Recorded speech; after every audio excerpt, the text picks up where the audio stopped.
Salam Skapsa bisa, santun menuju prestasi dalam kompetensi.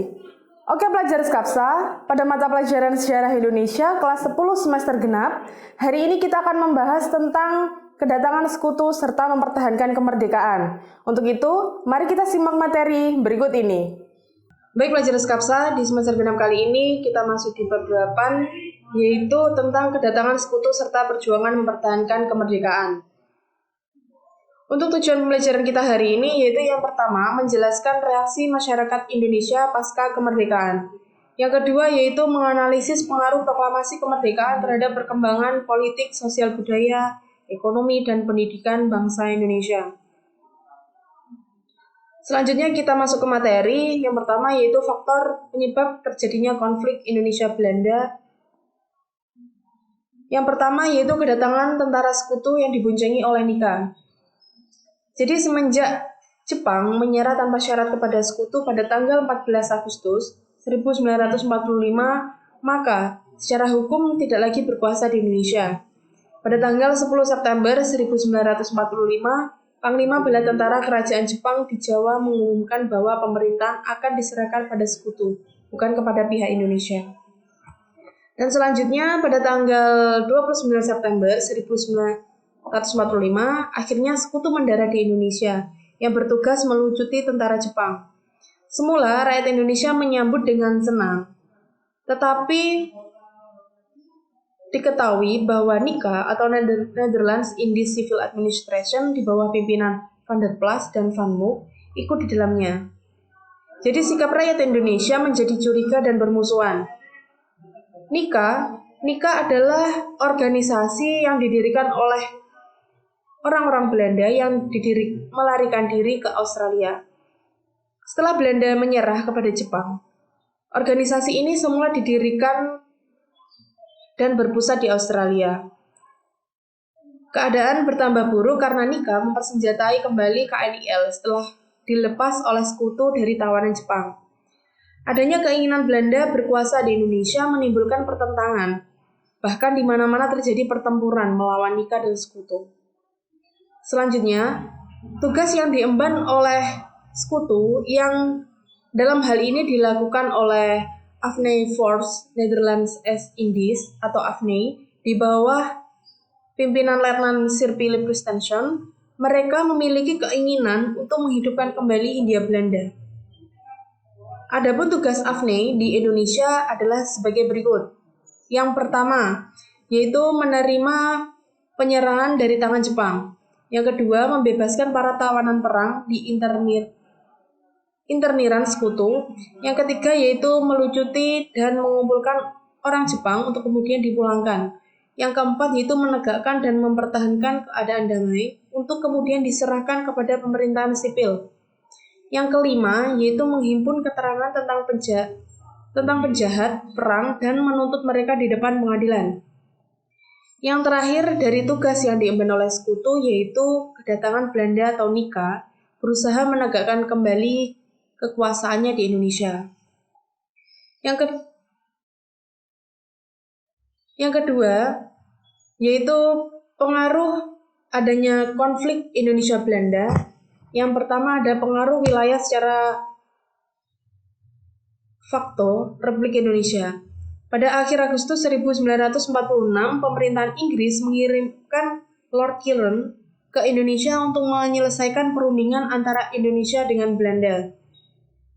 Perundingan ini menghasilkan persetujuan gencatan senjata pada tanggal 14 Oktober dan meratakan jalan ke arah perundingan Linggarjati yang dimulai tanggal 11 November 1945.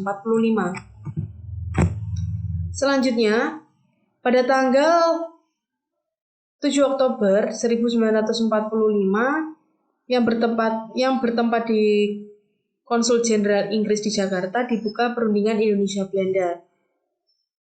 Selanjutnya, dalam perundingan ini Indonesia diwakili oleh Sultan Syahrir, Belanda diwakili oleh tim yang disebut Komisi Jenderal dan dipimpin oleh Wim Schermer dengan anggota Haji Van Mook dan Lord Killen dari Inggris bertindak sebagai mediator dalam perundingan ini.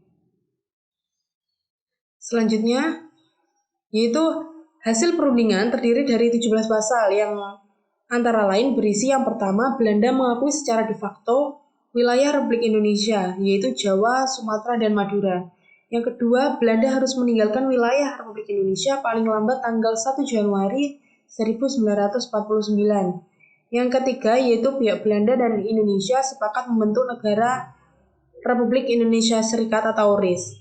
Dalam pembentukan RIS, Indonesia harus tergabung dalam Commonwealth atau Persemakmuran Indonesia Belanda dengan mahkota negara Belanda sebagai Uni. Selanjutnya yaitu berdirinya Pemerintahan Darurat Republik Indonesia atau PDRI. Pada tanggal 19 Desember 1948, agresi militer kedua dilancarkan Belanda dengan sasaran langsung ditujukan ke ibu kota Republik Indonesia di Yogyakarta. Presiden, wakil presiden, dan beberapa pejabat tinggi lainnya ditahan oleh Belanda.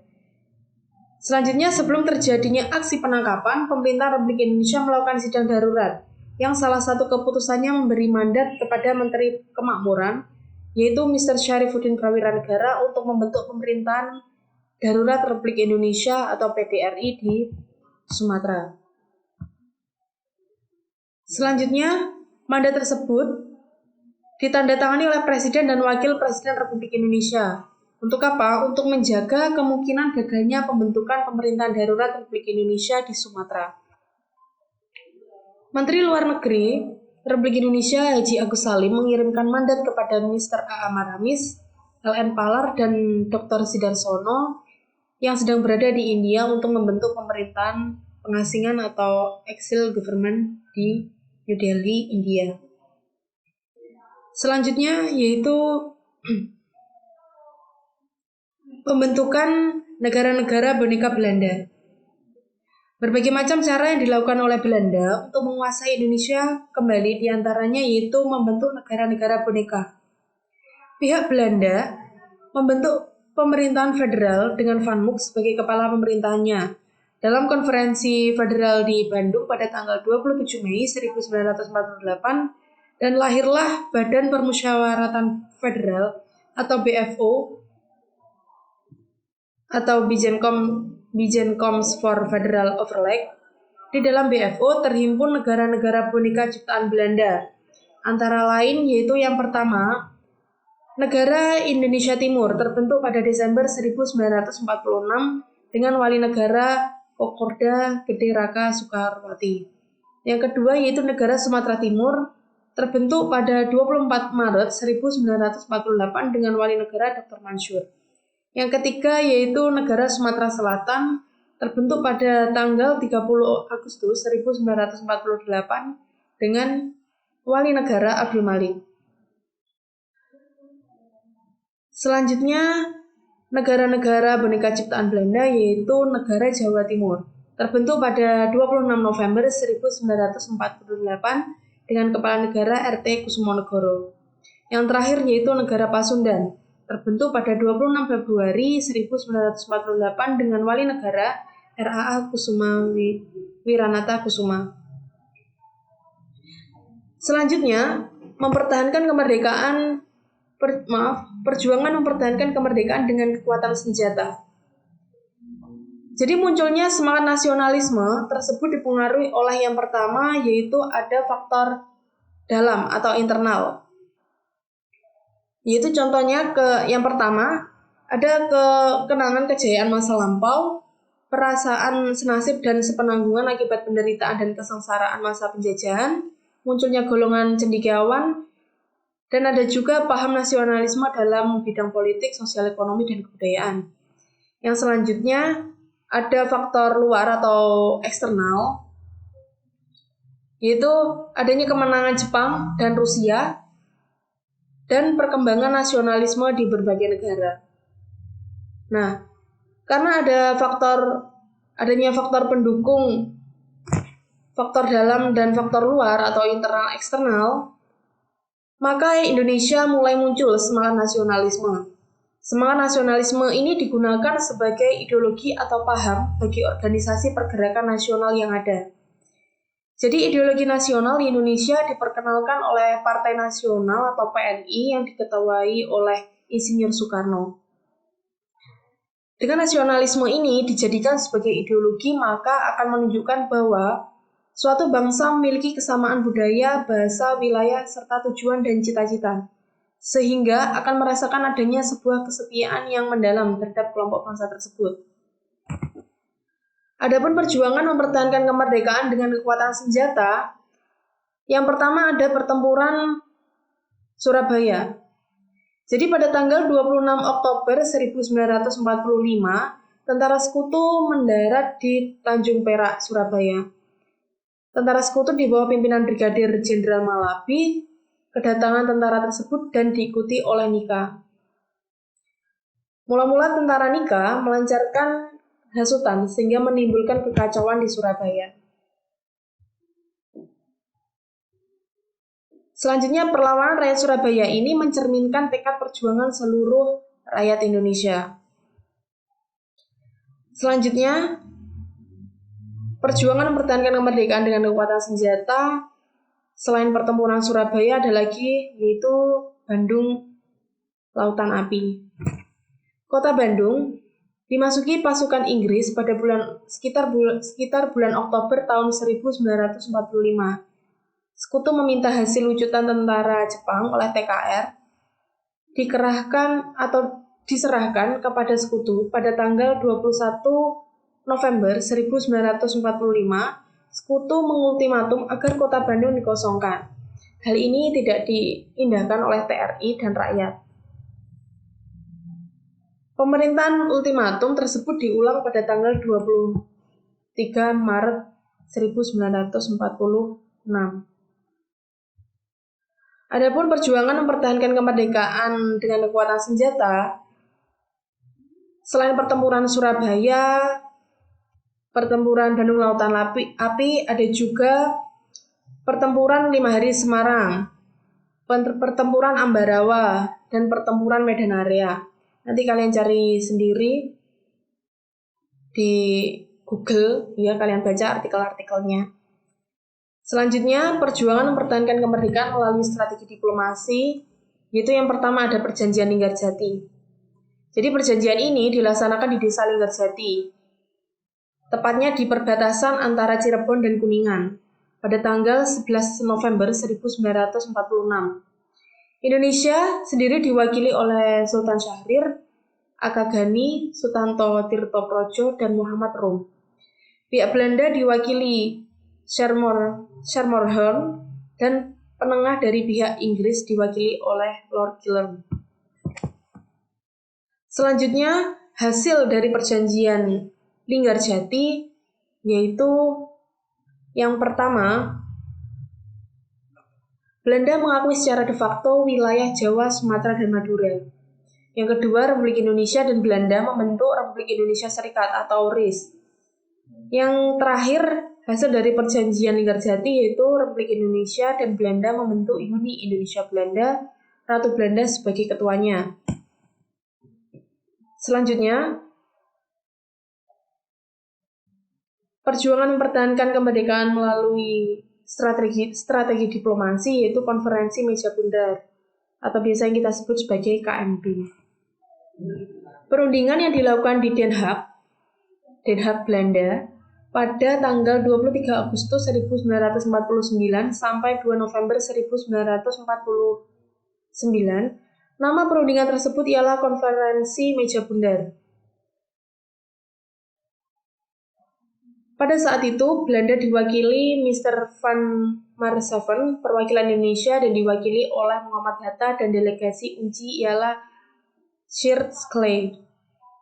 Hasil dari Konferensi Meja Bundar ialah yang pertama, Belanda mengakui kedaulatan Republik Indonesia Serikat. Yang kedua, masalah Irian Barat diselesaikan setahun kemudian. Yang ketiga yaitu RIS harus membayar utang-utang Belanda sampai pengakuan kedaulatan. Yang terakhir dari hasil dari Konferensi Meja Bundar yaitu RIS mengembalikan hak milik Belanda seperti perusahaan-perusahaan Belanda. Adapun perjanjian mempertahankan kemerdekaan melalui strategi diplomasi selain perjanjian Linggarjati dan KMB, ada juga perundingan Renville, ada juga perundingan Rumroyen. Nanti kalian cari artikelnya sendiri dan kalian baca. Selanjutnya, untuk tugas di materi kita hari ini, yaitu yang pertama, mengapa perjanjian Linggarjati berbuntut lengsernya Sultan Syahrir dan kursi Perdana Menteri? Kalian jelaskan. Yang kedua yaitu jelaskan latar belakang agresi militer 2. Yang ketiga, jelaskan isi dari perjanjian Renville serta tanggapan rakyat Indonesia terhadap perjanjian tersebut. Yang keempat yaitu jelaskan perjanjian Rumroyen. Yang kelima yaitu jelaskan latar belakang dari hasil kesepakatan konferensi meja bundar. Kalian tulis di buku sejarah, jangan lupa nama dan nomor absen. Sekian materi kita hari ini tentang kedatangan sekutu serta perjuangan mempertahankan kemerdekaan. Sampai jumpa di materi kita selanjutnya atau di video kita selanjutnya. Sampai jumpa. Terima kasih. Baiklah pelajar Skapsa, demikian materi hari ini mengenai kedatangan sekutu serta mempertahankan kemerdekaan. Untuk pengumpulan tugas melalui Google Classroom, dan jangan lupa like dan komen untuk mendukung program ini. Klik subscribe dan tekan tombol lonceng supaya tidak ketinggalan informasi. Dan share jika menurut kalian video ini bermanfaat untuk orang lain. Sampai jumpa di video kita selanjutnya. Salam Skapsa bisa! Sekolah Berbudaya Industri berkarakter wirausaha menjadi idola Kediri Raya.